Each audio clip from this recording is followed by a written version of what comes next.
नमस्कार साथियों, मैं राधे श्याम। आज के इस एपिसोड में आपका स्वागत है। आज हम आपको इस एपिसोड में बताएंगे कि देश की सुप्रीम अदालत में वो कौन से दो मामले हैं जिससे मोदी सरकार की नींद उड़ी हुई है। मोदी सरकार अंदर ही अंदर बेचैन है, बौखलाई हुई है, परेशान है और अगर वो फैसले मोदी सत्ता के खिलाफ चले गए, मोदी सत्ता जो चाहती है अगर उस चाहत के विरोध में वो फैसले हुए तो सरकार किस तरह कटघरे में खड़ी हो जाएगी। 2024 के लिए जिस तरह से सरकार अपनी बिसात बिछा रही है, जिस तरह के तिकड़म कर रही है, जिस तरह से जनता के सामने ये प्रदर्शित कर रही है कि उन्होंने पिछले 9 वर्ष में सिर्फ जनता के लिए काम किए हैं, बल्कि विपक्ष जो ये कहता है कि सरकार कारपोरेट जगत और विपक्ष को दबाने की नीयत से काम कर रही है, वह सारी बातें झूठ हैं। जो सरकार यह दावा कर रही है, अगर ये दो बड़े फैसले सुप्रीम कोर्ट ने सरकार की मंशा के विरुद्ध कर दिए तो मोदी सरकार के ये सारे दावे खोखले साबित होंगे और उनके सारे अरमान धरे के धरे रह जाएंगे। निश्चित तौर पर हम राजनीतिक इतिहास पर अगर नजर डालें, अगर हम पंडित नेहरू के कालखंड में जाएं तो आपको उनके सामने एक बड़ा नाम दिखाई देगा, डॉक्टर राम मनोहर लोहिया का। अगर हम इंदिरा जी के कालखंड में जाएं तो आपको वो पूरी कतार दिखाई देगी, जयप्रकाश नारायण का नाम आपको उनके सामने खड़ा दिखाई देगा और वो पूरी कतार दिखाई देगी जिन्होंने आपातकाल का विरोध किया, जो जेलों में रहे, जिन्होंने जनता पार्टी की सरकार बनाई और चलाई। अगर हम अटल बिहारी वाजपेयी जी के कालखंड की बात करें तो आपको एक नाम दिखाई देगा, सोनिया गांधी का। अगर हम राजीव गांधी जी के कालखंड की बात करें तो आपको एक नाम दिखाई देगा, बीपी सिंह का। ये वो लोग हैं जिन्होंने देश की सत्ता को परिवर्तित किया था और जनता के बीच जाकर सत्ता जो निरंकुश हो चुकी थी, सत्ता जो ये कहती थी कि हम ही सब कुछ हैं, उस सत्ता को पलटकर ये बताया था कि देश में लोकतंत्र है, जनता है और जनता के अदालत में जब फैसला आता है तो बड़ी बड़ी सत्ताओं को जमीन पर आना पड़ता है। लेकिन इन कालखंडों में कभी इतनी राजनीतिक ऊहापोह की स्थिति नहीं रही, कभी इतनी राजनीतिक तानाशाही नहीं रही जितनी कि पिछले 9 सालों से देखने को देश में मिली है। इस राजनीतिक सत्ता ने देश के विभिन्न प्रदेशों में चुनी हुई सरकारों को किस तरह से तहस नहस किया है, किस तरह से वहां के विधायकों को तोड़ा मरोड़ा है। जब महाराष्ट्र की सरकार गिरी थी, वीडियो जनता के सामने आए थे कि वहां के विधायक किस तरह से पुलिस के कब्जे में थे, मीडिया से बात नहीं कर रहे थे, गाड़ियों से उतार कर जबरदस्ती भगा भगा कर हवाई जहाज एयरपोर्ट के अंदर ले जाए जा रहे थे, मीडिया को धक्का मारा जा रहा था, किसी मीडिया वाले ने किसी विधायक से बात नहीं कर पाई। फिलहाल वो मामला भी सुप्रीम अदालत में है, उसकी अभी तारीख तय नहीं हुई है। हम आज उन 2 मामलों की बात करेंगे जिनको लेकर मोदी सरकार बेचैन है। निश्चित तौर पर सुप्रीम कोर्ट के जब से जज बने हैं DY चंद्रचूड़, मुख्य न्यायाधीश बनने के बाद उन्होंने जो फैसले दिए वो निश्चित तौर पर विपक्ष को राहत पहुंचाते हैं और सत्ता पक्ष को अकुलाहट महसूस होती है।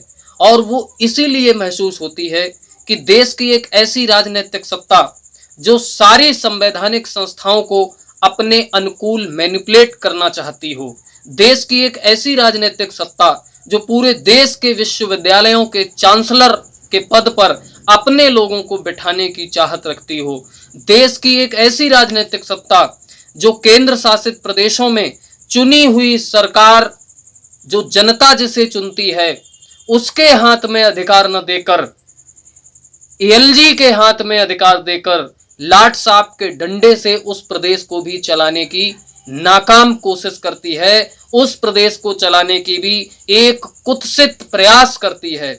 ऐसी राजनीतिक सत्ता जो अपने चहेते अफसर को ज्यादा दिनों तक किसी पद पर रखने के लिए भारत के संविधान में वर्णित कानून को ही बदल दे, भारत में ऐसा कभी नहीं। हम बात करेंगे ईडी के डायरेक्टर की।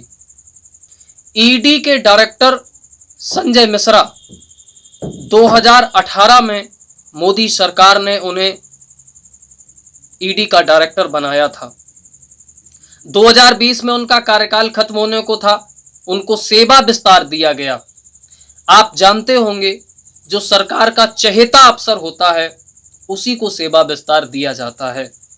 सेवा विस्तार पहले 1 साल का दिया, फिर दूसरा दिया, 2 साल का हो गया, लेकिन संविधान में तीसरा सेवा विस्तार देने का नियम ही नहीं है।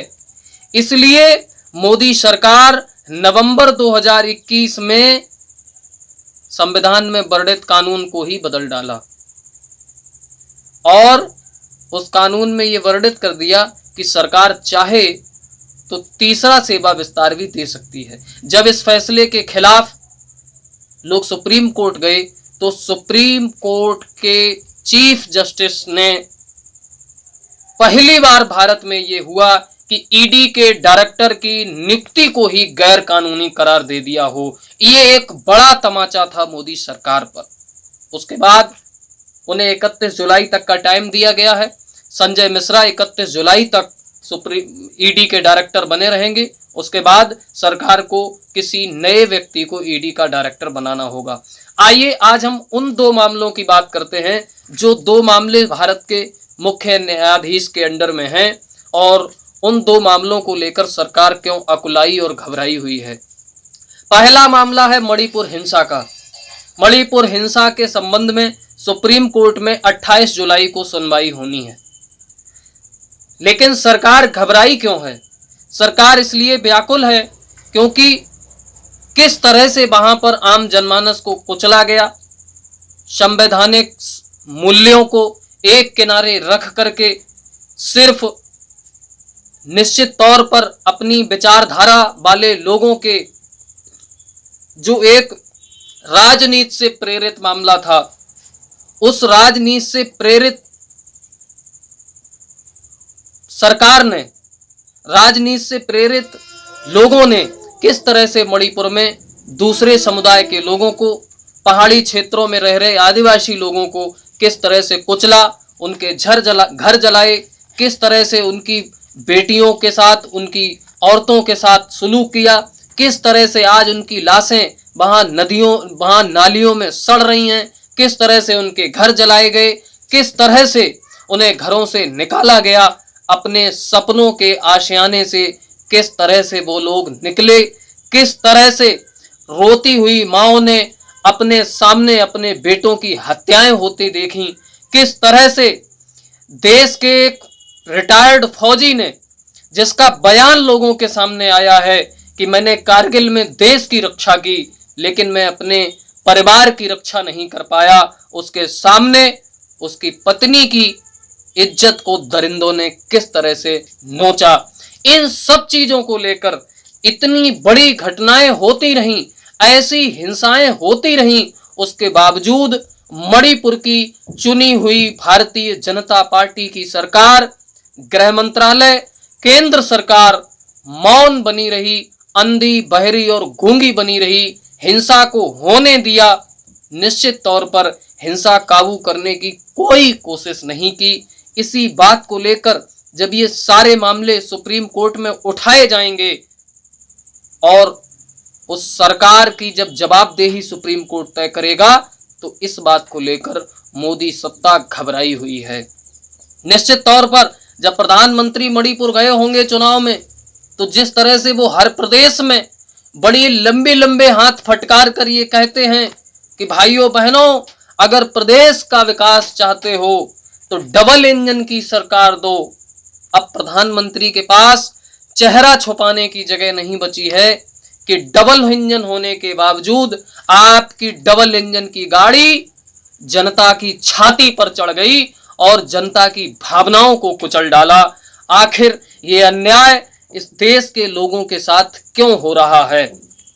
इन सारे सवालों का जवाब जब सुप्रीम कोर्ट में मांगा जाएगा तो मोदी सत्ता बगले झांकती नजर आएगी। इस मामले की सुनवाई 28 जुलाई को सुप्रीम कोर्ट में होनी है।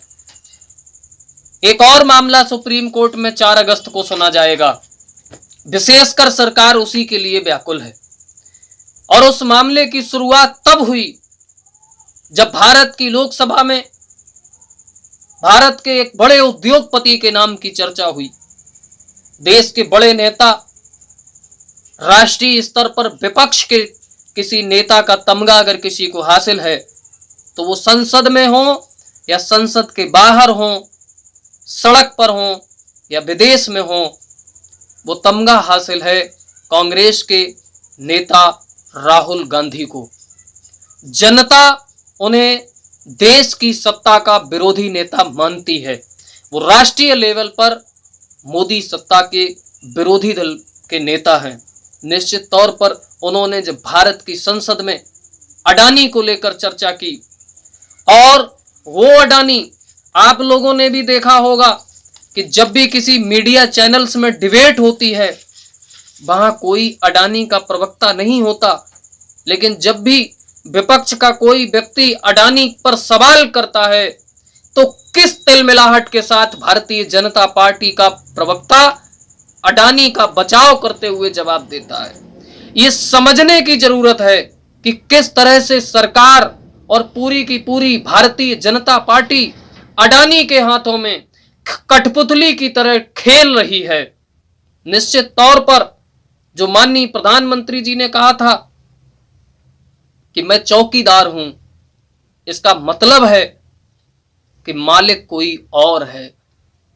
और जो उनके गठबंधन का नाम है, जिसकी सरकार चल रही है, उस गठबंधन का नाम है एनडीए, जिसका फुल फॉर्म इस सरकार में जो कार्य प्रणाली रही है, जो अडानी दुनिया के 500 अमीरों की सूची में भी शामिल नहीं था 2014 तक, वो अडानी 2014 के बाद यकायक जादुई तरीके से दुनिया के दूसरे नंबर का अमीर बन गया।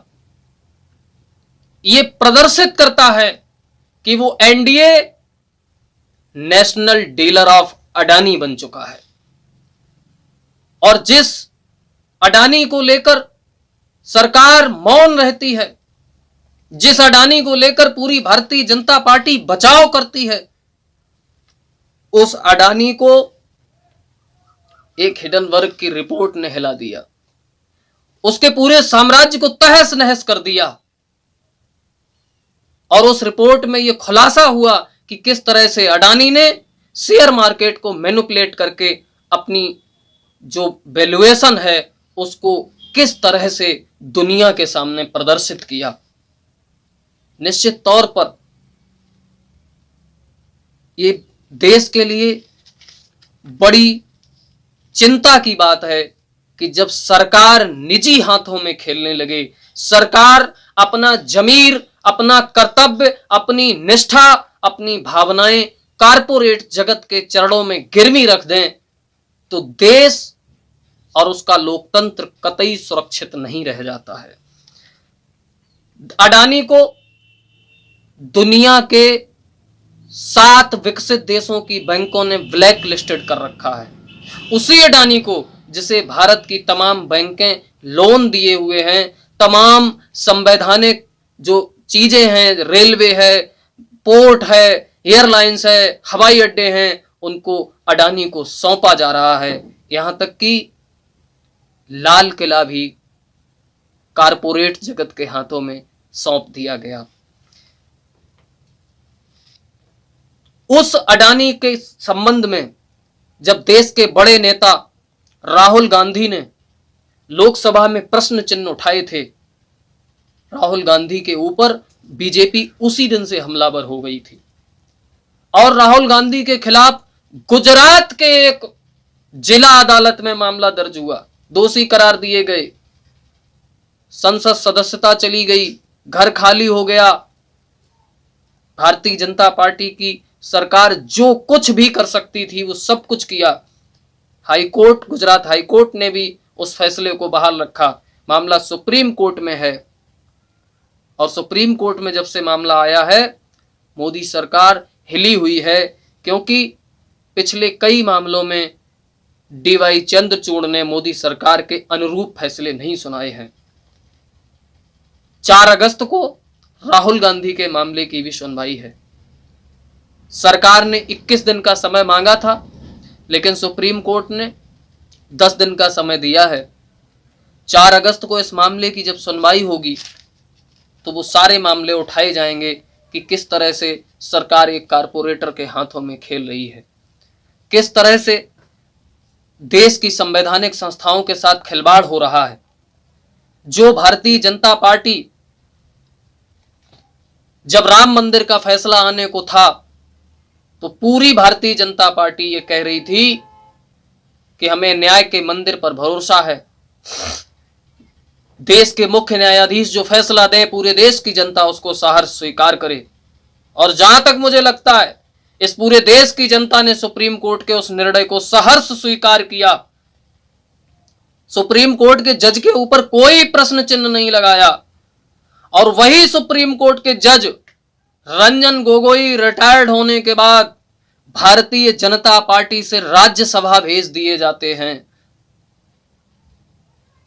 कोई संवैधानिक पद पर बैठा हुआ व्यक्ति, आप अंदाजा लगाइए, फिर वो किसी पार्टी के द्वारा जब राज्यसभा भेजा जाए, राज्यसभा की सीट क्या होती है ये आप लोग जानते हो। राज्यसभा का मतलब होता है कि सरकार या पार्टी जिस पे मेहरबान हो उसे राज्यसभा भेज देती है। भाजपा की मेहरबानी का कारण रंजन गोगोई क्यों बने ये आप लोग समझ सकते हैं। वही लोग आज सुप्रीम कोर्ट और सुप्रीम कोर्ट के मुख्य न्यायाधीश की कार्यप्रणाली पर प्रश्न चिन्ह उठा रहे हैं। क्यों?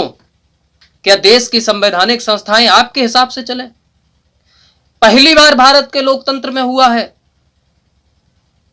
जब सीबीआई और ईडी को सरकार का खिलौना बताया लोगों ने। पहली बार इस देश में हुआ है जब मीडिया को गोदी मीडिया बताया लोगों ने। निश्चित तौर पर यह चिंता का विषय है कि ऐसी राजनीतिक सत्ता के हाथों में अगर देश रहेगा जहां संवैधानिक संस्थाओं की मूल भावनाओं का ह्रास होगा, जहां देश की जनता की अधिकारों का ह्रास होगा, कारपोरेट जगत सरकार पर कब्जा कर लेगा, देश की मीडिया उनकी चाटुकार बन जाएगी, तो निश्चित तौर पर जनता की आवाज उस लोकतंत्र के मंदिर में नहीं सुनी जाएगी। सरकार प्राइवेट हाथों में जब बिक जाएगी तो देश की जनता का भविष्य प्राइवेट घरानों के चौखट पर गिरवी रखा होगा। निश्चित तौर पर हम नजर बनाए रखते हैं कि सुप्रीम कोर्ट इन दोनों मामलों में क्या फैसला देता है। आज के इस एपिसोड से हम विदा लेते हैं। बहुत बहुत धन्यवाद, बहुत बहुत शुक्रिया। हमारे इस वीडियो को लाइक करिए, शेयर करिए। हमारे चैनल पर अगर नए हैं तो चैनल सब्सक्राइब करिए। बहुत बहुत धन्यवाद, बहुत बहुत शुक्रिया। नमस्कार।